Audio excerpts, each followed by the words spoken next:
Magandang maulan sa inyong gabi, sa inyong lahat mga kapatid sa Panginoon.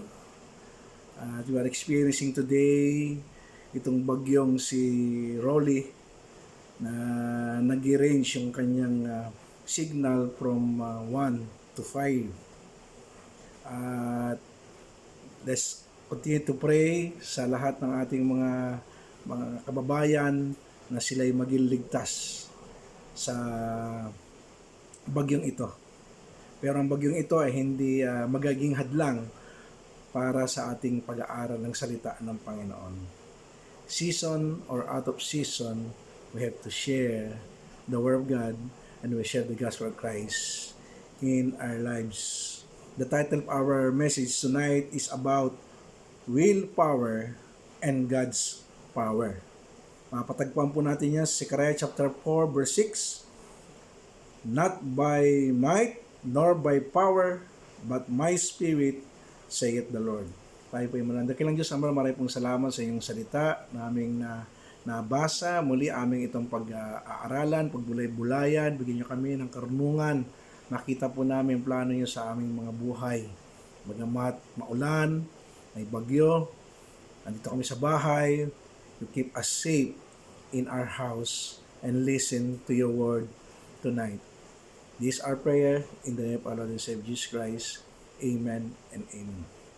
Okay, sa ating panimula ng ating pag-aaral about the will, power, and God's power, there is a normal and new normal situation in our lives. At yan yung tema ng ating pinag-aaralan mula pa last month until this month of November.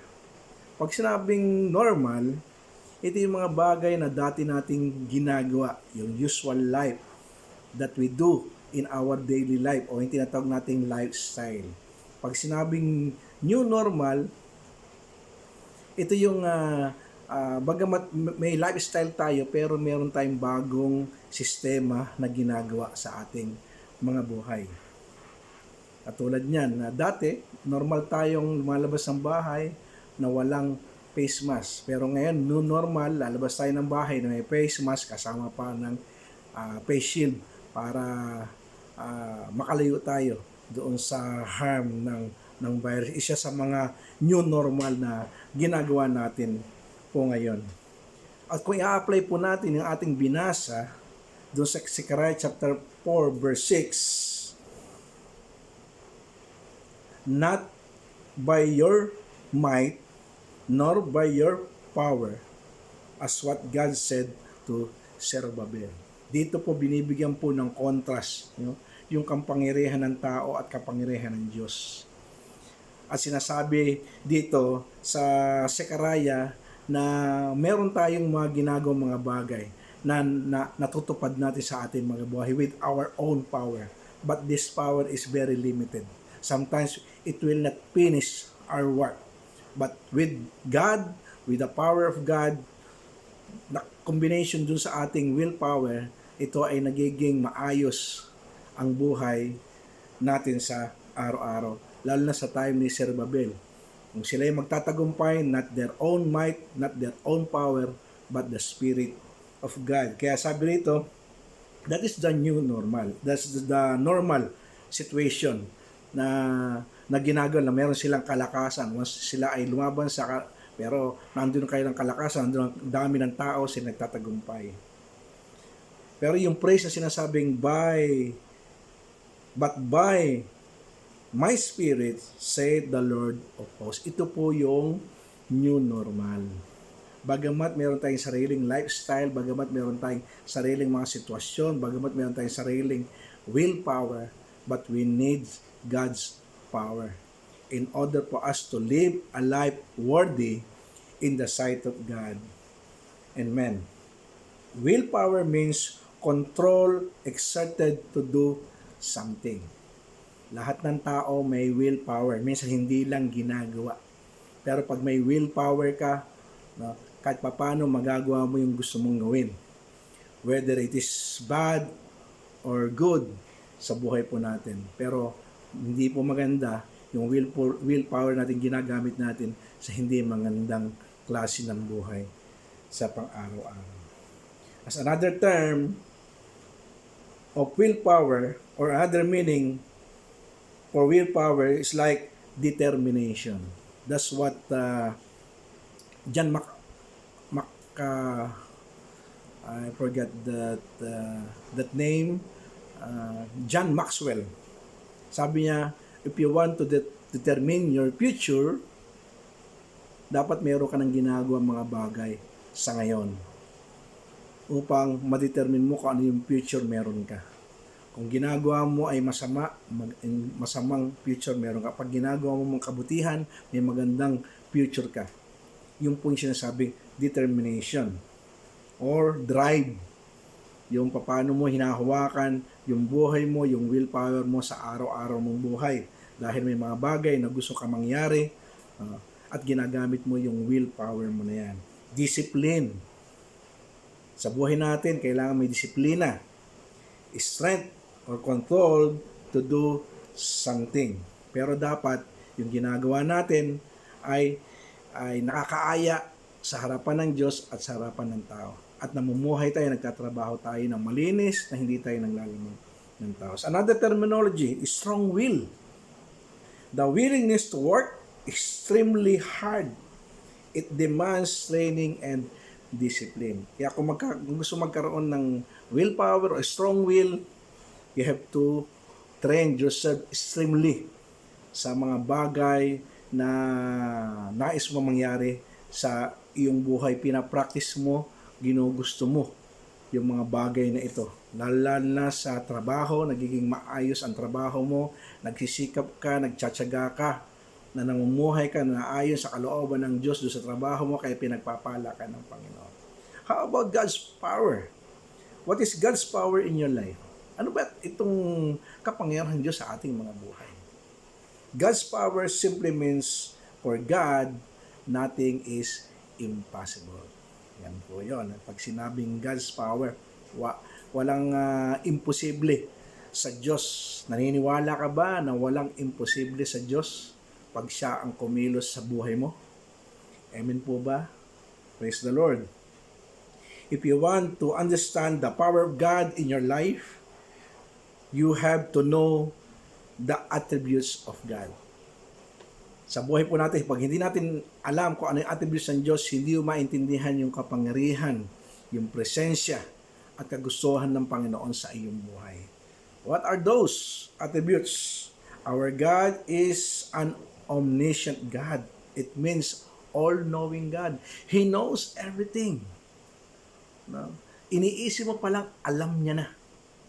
Hindi katulad ng dyablo, malalaman lang niya yung nasa isip mo kung sasabihin mo at ito ay pinagpaplanuhan mo na sinasabi mo.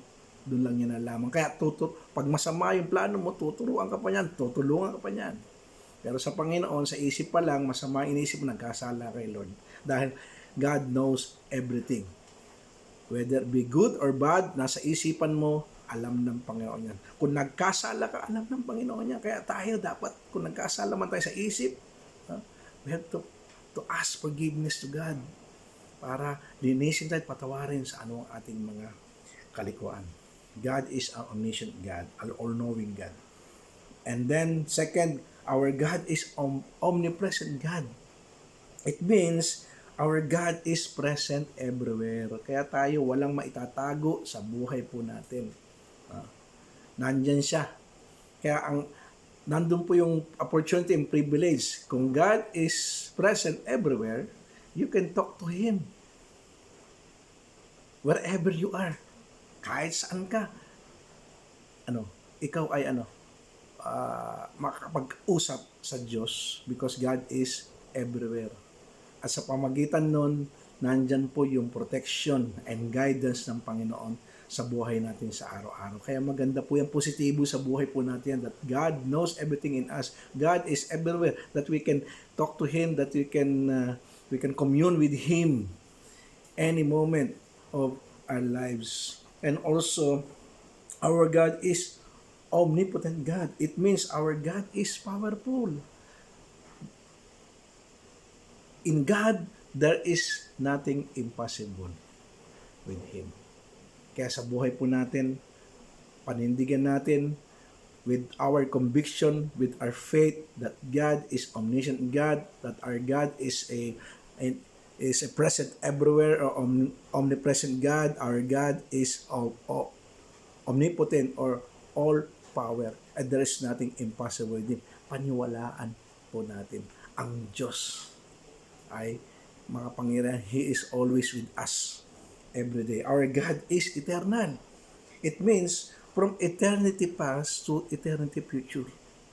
Talagang yan po ang attributes at nature ng Panginoon. Galing siya sa walang hanggan hanggang sa walang hanggan. Kaya nga yung buhay na walang hanggan ay pinagkakalob niya dahil kasama ito sa nature niya. Ibinibigay sa ating regalo. Ang sino mang sasampalataya at tanggap sa kanyang anak ay binigyan ng buhay na walang hanggan sa piling ng Panginoon sa pamagitan ng pananampalataya. God so loved the world that He gave His only begotten Son. Whosoever believe in Him will not perish but have eternal life. Kaya eternal life ang ino-offer ng Diyos because God is eternal. From eternity future to eternity, from eternity past rather, to eternity future. And we will be with Him, with God, forever and ever. Our willpower will help us in our daily life. But it is limited to finish everything. Yun lang po, no? Maganda pong naitutulong yung willpower. Once na ginusto natin, nagagawa natin. Pero minsan hindi daw natatapos ng maayos. At naaayon sa kalooban ng Diyos. But we need the power of God in our lives. We need the presence of God in our lives. Dahil ang power and presence is unlimited.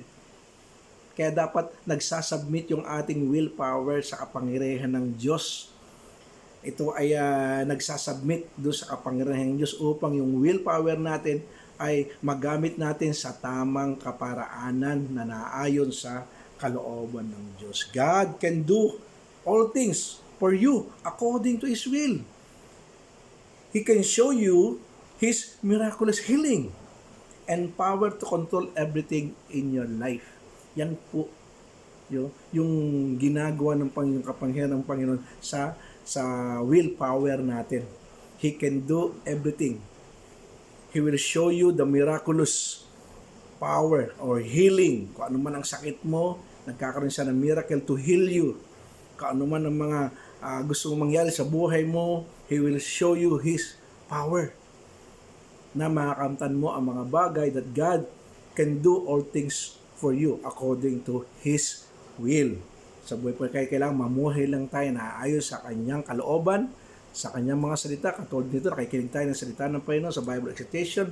Ito ay kalooban ng Diyos at God will show us His miracle and power sa buhay po natin. Our soul has mind, will, and emotion. Would love to run over our lives. Mamahalin natin to. No? Meron tayong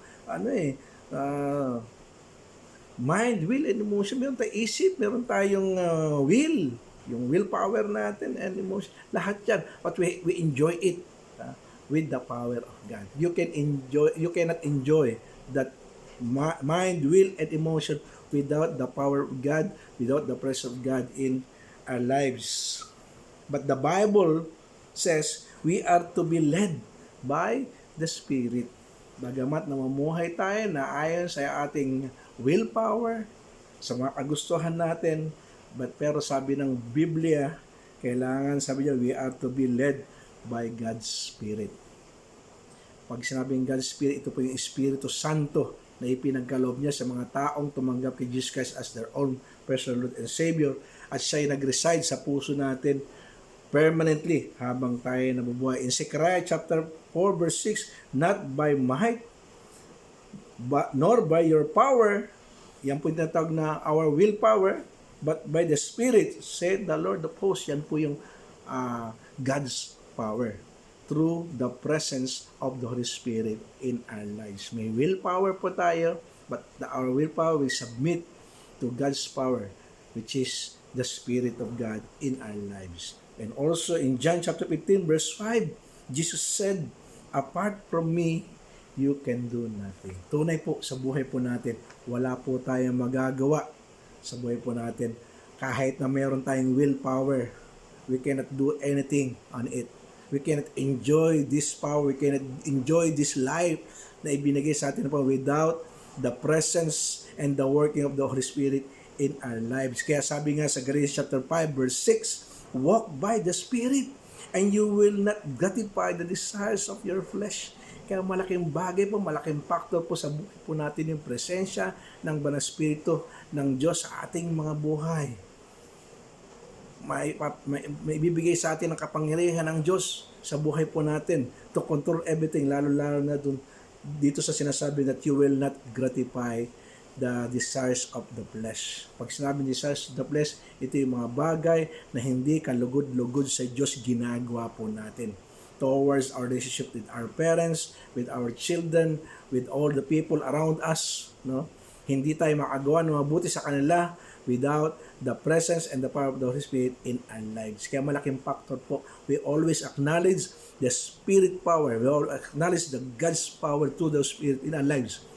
Bagamat meron tayong willpower, but this power will submit to God's power in the Spirit. As I conclude this message about our willpower and God's power, all we have to do, we have our own will. Our willpower must cooperate this willpower to God's power in order for us to live a life worthy in the sight of God and men. And trust the Lord with all your heart and lean not to your understanding in all our ways. Acknowledge Him and He will direct our paths. We will experience God's power in our willpower if we submit our lives to Him. Tayo pa yung manalangin. Dakilang Diyos, marami pong salamat sa inyong salita namin na pag-aralan about our willpower and God's power. And this, our willpower, we submit to your power, to the Holy Spirit working in our lives. And we believe, O God, there's nothing impossible with you. And we believe, O God, that we need to live in the Spirit. And we live a life worthy in the sight of you and men. This is our prayer in the name of our Lord and Savior Jesus Christ. Amen and amen. Pinagpala ba tayong salita ng Panginoon? Thank you for joining. God bless us all.